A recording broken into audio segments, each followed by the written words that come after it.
नमस्कार, मैं Sangeeta from लर्नो hub, the learning platform जहां पढ़ सकते हैं math, science, SST absolutely free at learnohub.com।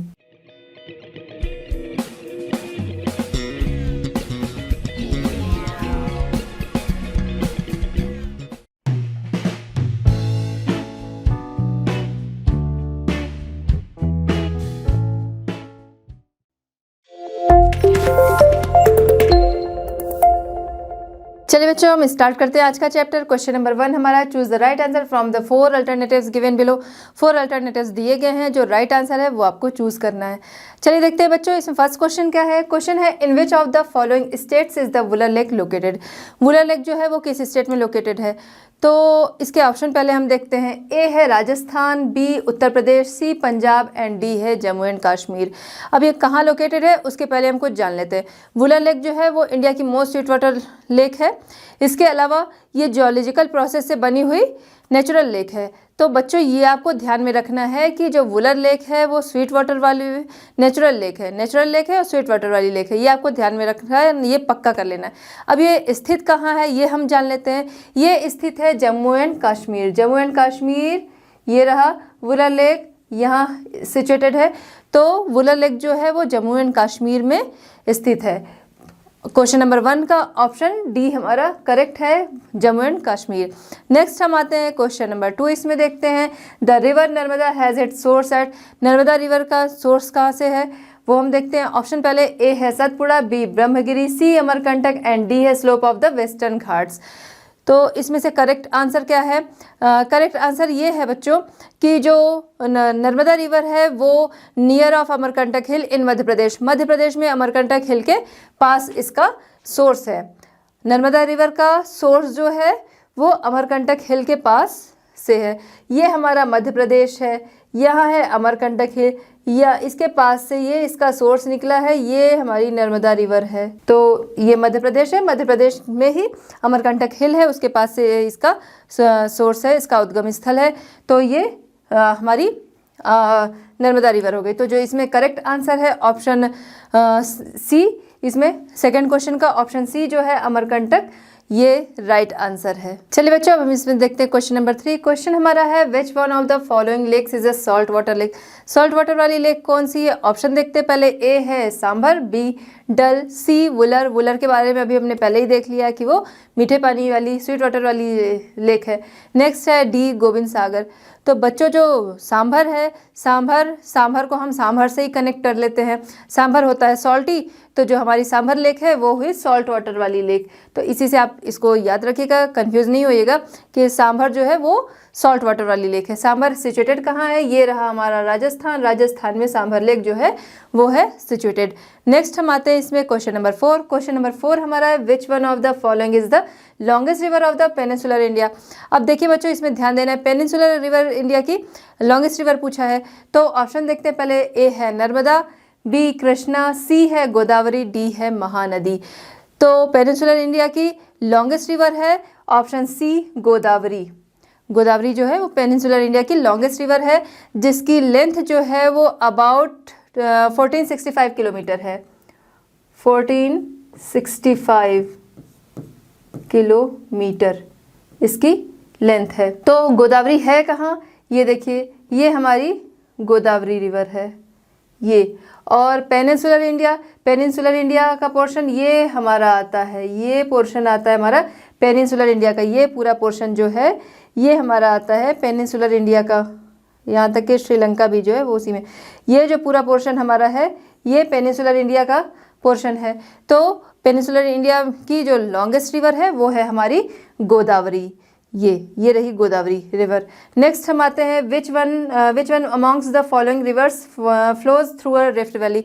Rift valley से फ्लो करने वाली रिवर का नाम बताना है। तो रिफ्ट वैली पहले हम जान लेते हैं कि रिफ्ट वैली है क्या।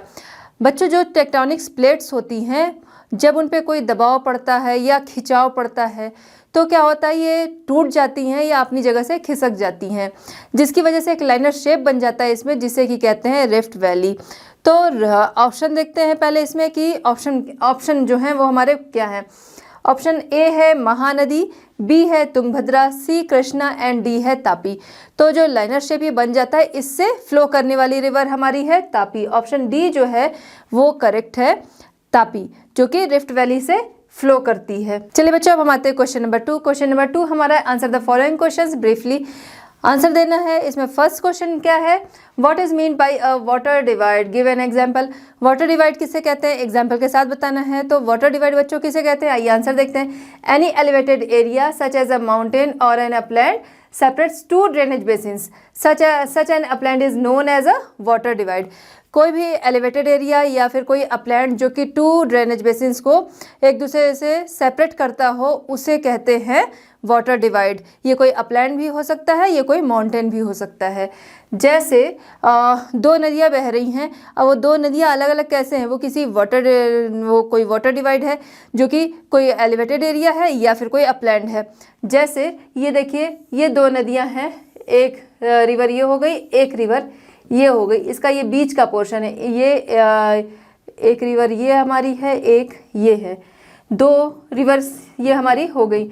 अब इन दोनों के बीच का जो एरिया है वो कोई अपलैंड होगा या कोई माउंटेन होगा जो इन दोनों को सेपरेट करेगा, उसे हम कहेंगे वाटर डिवाइड।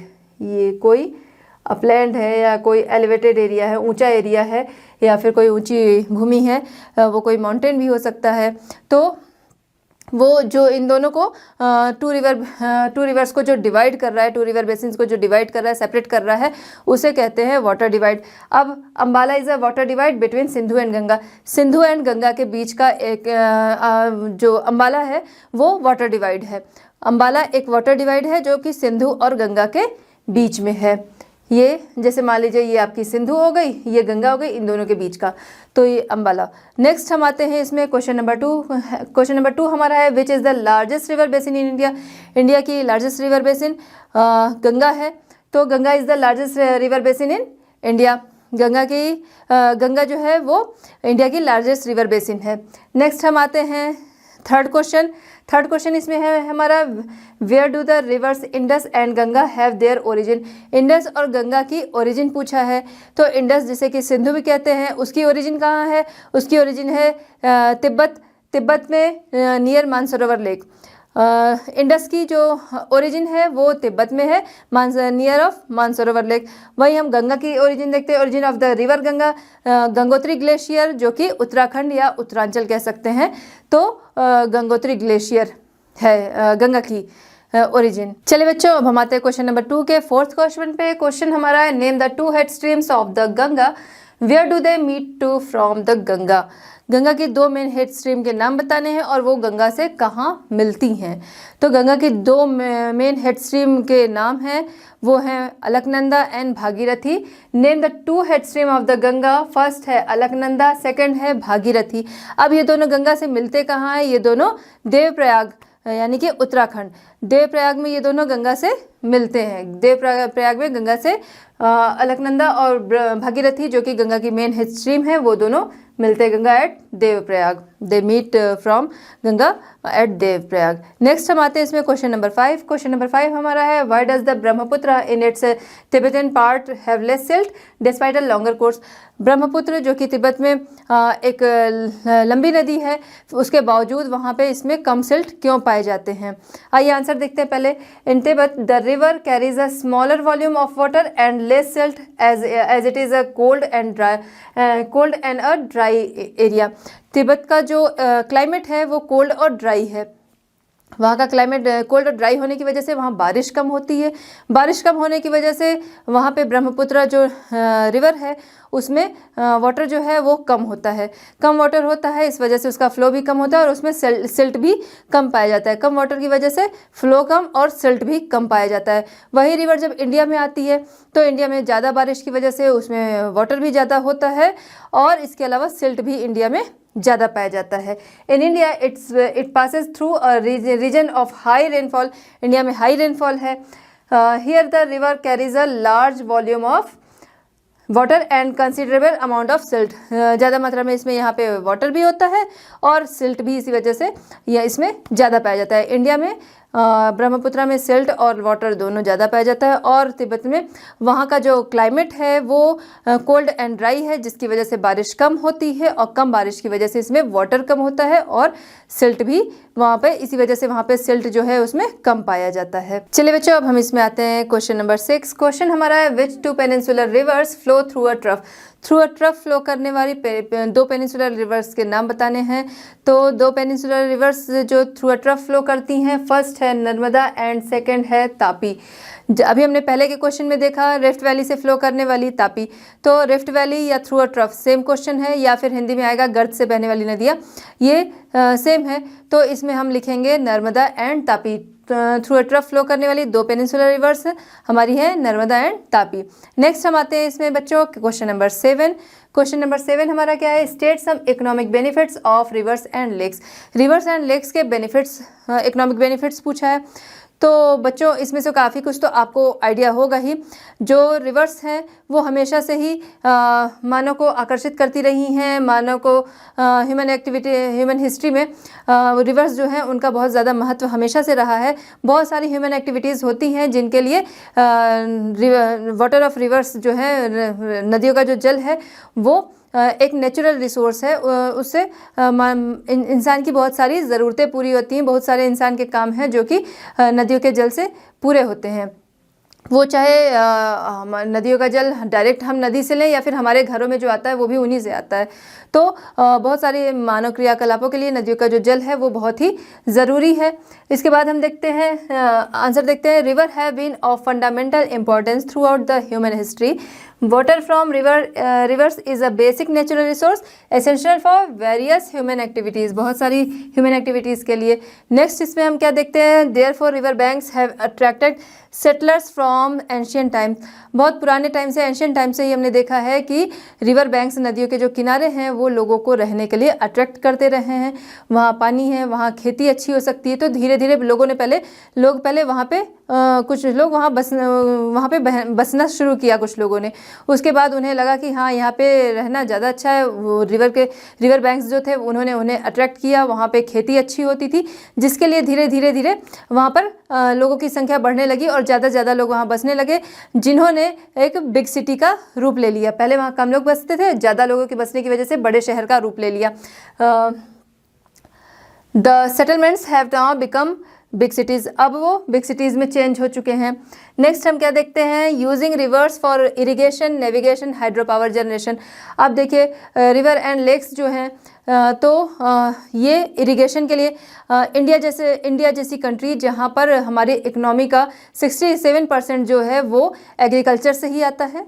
एग्रीकल्चर वो चाहे हमारे स्टेपल क्रॉप्स हों या फिर रॉ मटेरियल्स उससे हमें मिलते हों, रॉ क्रॉप्स हमें उससे मिलती हों, वो उस पे हमारे जो इंडस्ट्रीज़ हैं, जो भी हमारे कंट्री के जो भी इंडस्ट्रीज़ हैं, जो भी काम धंधे हैं, वो उसी एग्रीकल्चर पे ही डिपेंडेंट हैं।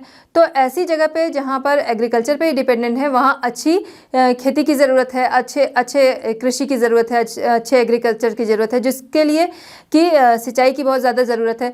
वो इन्हीं रिवर और लेक्स के ज़रिए ही होता है। रिवर्स के ज़रिए खेतों की सिंचाई होती है।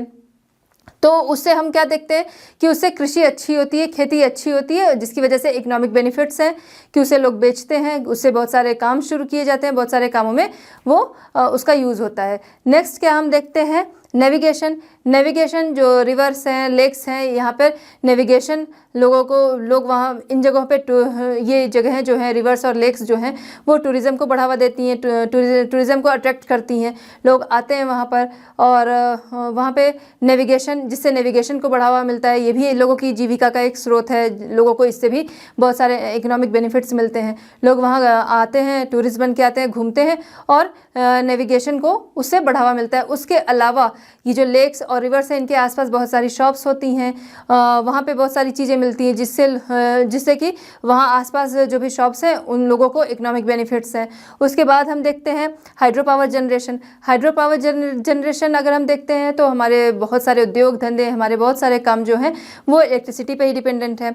अब जो इलेक्ट्रिसिटी है वो कहाँ से आती है, वो इन्हीं रिवर से ही जनरेट की जाती है। बहुत सारे इक्विपमेंट्स लगाए जाते हैं जिससे कि इलेक्ट्रिसिटी जो है वो जनरेट होती है। तो इस तरह से नदियाँ हैं और रिवर्स एंड लेक्स जो हैं, ये इनसे बहुत सारे इकोनॉमिक बेनिफिट्स हैं जो कि हमेशा से हमें मिलते आ रहे हैं और आज भी मिल रहे हैं, आगे भी मिलेंगे। तो इनसे होने वाले बहुत सारे इकोनॉमिक बेनिफिट्स हैं, नेविगेशन, इरिगेशन, हाइड्रो जनरेशन, ये सारे इनसे होने वाले इकोनॉमिक बेनिफिट्स हैं। चलिए बच्चों, तो अब हम आते हैं क्वेश्चन नंबर 3। क्वेश्चन नंबर 3 हमारा क्या, ये देखते हैं। Below are given names of a few lakes of India, group them under 2 categories, natural and created by human beings. अब देखिए क्वेश्चन क्या है कि नीचे कुछ लेक्स के नाम दिए हुए हैं, इन्हें कैटेगराइज करना है ह्यूमन बीइंग एंड नेचुरल। कौन सी ऐसी है लेक जो कि नेचुरल है और कौन सी है मानव निर्मित या कृत्रिम लेक है, तो वो इन्हें ग्रुप्ड करना है, कैटेगराइज करना है। तो इसे अभी हम आप डिवाइड कर लीजिएगा सेंटर लाइन दे के और 2 पार्ट्स में इन्हें डिवाइड कर लीजिएगा, 1 साइड नेचुरल एंड 1 साइड आपकी ह्यूमन बीइंग। तो आप इस तरह से डिवाइड करिएगा। मैं अभी नेचुरल को एन से शो कर रही हूँ, ह्यूमन बीइंग जो है उन्हें एच से शो कर रही हूँ। तो जो हमारी कृत्रिम नदियाँ होंगी उन्हें हम शो करेंगे ह्यूमन बीइंग, और जो नेचुरल हैं, नेचुरली हैं, उन्हें हम एन से शो करेंगे। चलिए आइए देखते हैं कि कौन सी रिवर जो है वो ह्यूमन बीइंग है और कौन सी नेचुरल है। आइए देखते हैं। सबसे पहले है ए वुलर। वुलर जो है वो हमारी नेचुरल लेक है जो कि है कश्मीर में। नेक्स्ट है डल, ये भी कश्मीर में, ये नेचुरल है। नेक्स्ट हम आते हैं नैनीताल, ये भी नेचुरल है। Uttarakhand, Bhimtal Uttarakhand natural river. फिर हम आते हैं गोविंद सागर राजस्थान, ये आपकी कृत्रिम रिवर है जो कि बनाई गई है। तो ये गोविंद सागर जो है इसे हम एच से शो करते हैं। नेक्स्ट है लोकटक। लोकटक को हम शो करेंगे एन, ये नेचुरल है। आगे है बारापानी, इसे भी हम एन से शो करते हैं। नेक्स्ट है चिल्का। चिल्का जो कि मीठे पानी वाली झील है, इसे उड़ीसा, इसे हम शो करेंगे एन से। नेक्स्ट है सांभर जो कि राजस्थान में है, सॉल्ट वाटर वाली लेक, अभी हमने इसे पढ़ा है, तो इसे हम शो करेंगे एन से, ये भी नेचुरल लेक है। इसके बाद आते हैं राणा प्रताप सागर। राणा प्रताप सागर जो है वो बनाई हुई है, वो कृत्रिम लेक है हमारी, तो इसे हम शो करेंगे एच से। नेक्स्ट हम आते हैं निजाम सागर हैदराबाद, ये भी कृत्रिम है, ये मैनमेड है, तो इसे हम एच से शो करते हैं।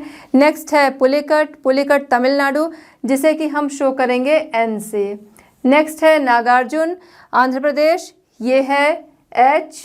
एंड इसके बाद लास्ट हीराकुंड उड़ीसा, जो कि इसे भी हम एच से शो करेंगे।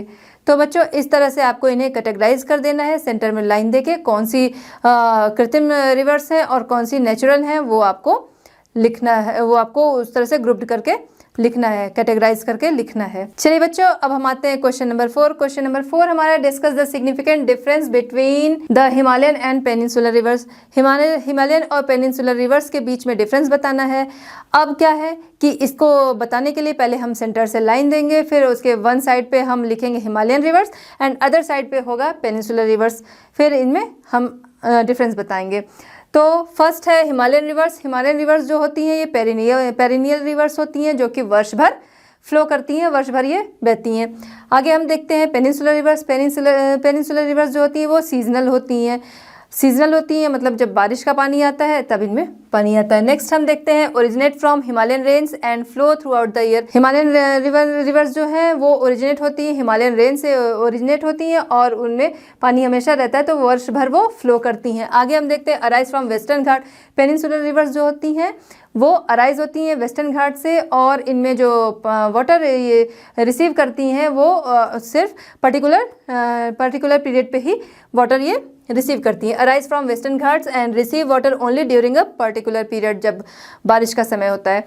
नेक्स्ट हम देखते हैं हिमालयन रिवर्स जो हैं वो डेल्टा बनाती हैं, डेल्टा जो कि काफ़ी उपजाऊ होते हैं, और पेनिनसुलर रिवर्स जो होती हैं कुछ तो डेल्टा बनाती हैं, बाकी सारी जो होती हैं वो एस्चुरीज बनाती हैं। एस्चुरीज जो होती हैं वो उपजाऊ नहीं होते हैं। आगे हम देखते हैं हिमालयन रिवर्स जो हैं बेड रॉक्स इनके सॉफ्ट होते हैं, सेडिमेंट्री एंड इजिली इरोडेबल होते हैं। जो हिमालयन रिवर्स है उनके बेडरॉक्स जो हैं वो सॉफ्ट होते हैं और सेडिमेंट्री जो हैं वो इसलिए इरोडेबल होते हैं, वो सॉफ्ट हैं, हल्के हैं, तो आसानी से इरोडेबल हैं, आसानी से वो बहाव के साथ जा सकते हैं। आगे हम इसमें देखते हैं बेडरॉक्स हार्ड हैं तो वो रेजिस्टेंट है एंड नॉट इजली इरोडेबल, आसानी से वो इरोडेबल नहीं है। नेक्स्ट हम देखते हैं fed by snow and rain. Himalayan rivers जो हैं वो fed by snow and rains हैं और पेनिनसुलर रिवर्स हैं वो फेड बाय रेन्स हैं। केवल बारिश से ही बारिश से ही फ्लो करती हैं, बारिश का ही पानी बारिश से ही भरती हैं। नेक्स्ट हम देखते हैं हिमालयन रिवर्स जो हैं वो वी शेप्ड वैली बनाते हैं। हिमालयन रिवर्स जो हैं वी शेप्ड वैली बनाते हैं, वहीं दूसरी तरफ हम देखते हैं पेनिनसुलर रिवर्स जो होते हैं वो यू शेप्ड वैली बनाते हैं। इसके बाद हम देखते हैं Himalayan reverse northern place. Himalayan rivers जो हैं उनकी हिमालयन रिवर्स जो हैं वो नदर्न प्लेन्स को उपजाऊ बनाती हैं, नदर्न प्लेन्स पे फ्लो करती हैं। वहीं दूसरी तरफ देखते हैं पेनिनसुलर रिवर्स जो हैं वो डेक्कन प्लेट्यू पे वो फ्लो करती हैं, वो डेक्कन प्लेट्यू की ओर बहती हैं।